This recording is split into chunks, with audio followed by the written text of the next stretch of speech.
Okay, partial testing na tayo. May kabit pa rin yung phase wire nito. Kailangan balik pa rin pagpalit pa rin ang blue and yellow. This one. Tapos, connected na yung supply. Ang voltage natin is 69. 16 this at malupot talaga yung mga lithium battery.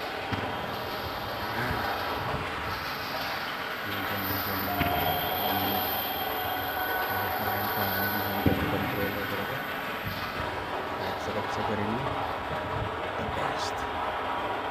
Lapit talaga ng lithium battery. Ang reading niya 69 volts pa rin. 60 volts yung battery pero nasa 69 siya. Level. Pwede nyo install, pwede nyo wiring.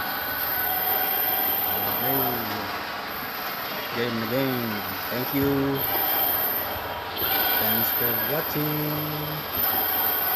Yes. Wow, bumubuelo talaga. Saka rin natin. Pwede na. Ayos. Thank you.